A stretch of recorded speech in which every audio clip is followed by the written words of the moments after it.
tout le monde. Bienvenue sur le site de l'Église Notre-Dame-de-Foi. Ce site-là a été désacralisé en juin 2021, mais toujours propriété de la paroisse Notre-Dame-de-Foi et nous est prêté à la Société d'histoire là, pour la fin de cette activité, de cette belle conférence. Alors, je suis Jean-Luc Lavoie, je suis le président de la Société d'histoire de Sainte-Foy. Vous me permettrez de saluer mon prédécesseur, Alain Côté, qui a été à la présidence pendant de nombreuses années.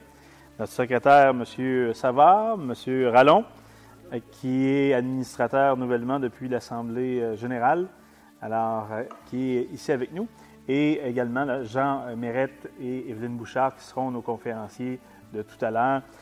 Il y a une petite partie, vous comprenez que circonstance importante, c'est un devoir de mémoire pour nous de saluer et de souligner des gens qui ont fait énormément pour nous. Nous sommes le 28 avril. Qui dit 28 avril dit commémoration de cette dernière victoire française ici au Québec. On était à quelques pas ici sur le chemin Sainte-Foy. C'est le 264e anniversaire. C'est très important. Sachez que l'an prochain, à chaque multiple de 5, maintenant, la Société d'histoire va évidemment avoir un déploiement de décorum un peu plus substantiel qu'aujourd'hui. Pour nous, c'est important de pouvoir avoir ce devoir de mémoire-là.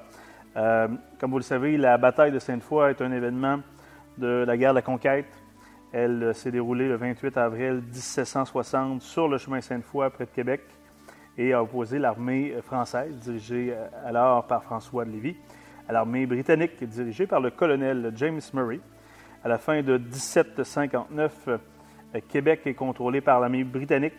À Montréal, Lévis, de concert avec Pierre de Rigaud, de Vaudreuil, de Cavagnal, lance l'idée de reprendre la ville. Il dresse les plans et rassemble l'équipement nécessaire à l'opération.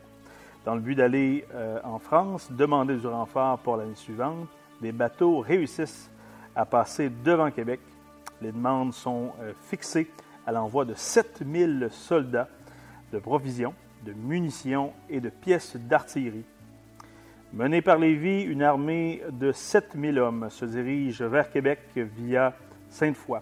Lorsque le colonel Murray est informé de la situation, il fait évacuer la population de Québec de Sainte-Foy et de l'ancienne Lorette. Il fait raser les quartiers de Saint-Roch et Sainte-Famille et ordonne à la garnison de Québec de mettre en place des retranchements à Sainte-Foy. Alors, l'armée française arrive à proximité de Québec le 27 avril 1760. Les escarmouches éclatent entre les soldats britanniques et français. Murray ordonne l'assaut de l'armée française dès le lendemain. Son armée compte alors près de 3400 soldats. Cet affrontement entre les deux armées se déroule sur la largeur du promontoire de Québec, particulièrement sur le chemin Sainte-Foy. Quelques jets de pierre d'ici.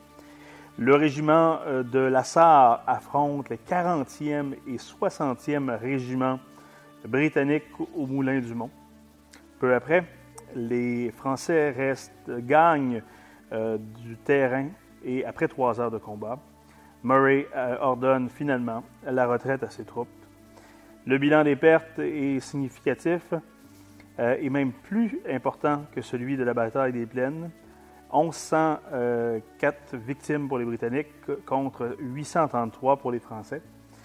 À la suite de la bataille de Sainte-Foy, Lévis met en place le siège de la ville de Québec, mais les renforts en provenance de la France tardent à arriver. Ce sont finalement les bateaux britanniques qui arrivent en premier, les bateaux français n'amenant que 400 soldats au lieu des 7000 demandés, qui n'atteindront jamais Québec. Lévis lève le siège et retraite vers Montréal, qui capitule un peu plus tard, marquant ainsi la chute définitive de la Nouvelle-France. Période qui est importante comme citoyen de Sainte-Foy de commémorer. C'est un site fondateur, le site historique de la Visitation. On est ici dans la seconde, on pourrait même dire la 3e église Notre-Dame-de-Foy. Ce site fait partie d'un ensemble important. Nous avions l'habitude de faire cette commémoration à la sacristie du site de la Visitation, étant donné que le site n'est pas accessible. On souhaitait pouvoir se déplacer du côté de l'église Notre-Dame-de-Foix qui, bientôt, évidemment, se fera place à des logements abordables et des espaces communautaires. La paroisse Notre-Dame-de-Foix ayant jugé nécessaire de pouvoir déclarer excédentaire le bien religieux. Alors, les citoyens pourront en profiter et accueillir donc de nombreuses familles sur ce site si important.